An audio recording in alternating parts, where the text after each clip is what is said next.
ప్రియమైన భక్తులారా, ఈ రాత్రి నిద్రకు ముందు అమ్మవారి కథను శాంతిగా వినండి.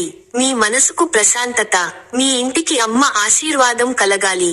ఓం ఐం హ్రీం శ్రీం దుర్గాయై నమః.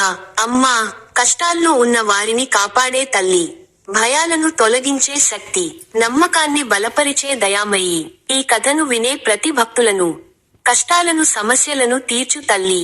అమ్మా, ఒక రాత్రి ఆ భక్తుడు తీవ్రమైన మనోవేదనతో నిద్రపోయాడు. ఆ నిద్రలో అద్భుతమైన వెలుగుతో అమ్మవారు దర్శనమిచ్చారు. శాంతమైన ముఖం, కరుణతో నిండిన చూపు. అమ్మ ఇలా చెప్పారు: నాయనా, భయపడకు, నీ నమ్మకమే నీ బలం.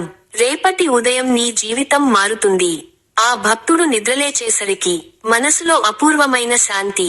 కొద్ది రోజులలోనే అతని కష్టాలు ఒక్కొక్కటిగా తొలగిపోయాయి. ఉద్యోగం వచ్చింది, ఆరోగ్యం మెరుగుపడింది, అమ్మ మాట నిజమైంది. శ్లోకం: సర్వ మంగళ మాంగళ్యే శివే సర్వార్థ సాధికే శరణ్యే త్రయంబకే గౌరీ నారాయణి నమోస్తుతే. అర్థం: అమ్మా, నువ్వే అన్ని శుభాలకు మూలం, నువ్వే రక్షణ, నువ్వే మా ఆశ్రయం. కథను వినే ప్రతి భక్తునికి అమ్మవారి ఆశీస్సులు కలగాలి. ఇంట్లో శాంతి ఉండాలి, మనసులో ధైర్యం పెరగాలి, కష్టాలు తొలగాలి. ఈ రాత్రి అమ్మవారి నామస్మరణతో శాంతిగా నిద్రపోండి. శ్రీ మాత్రే నమః. ఓం నమః శివాయ. ప్రియమైన భక్తులారా, ఈ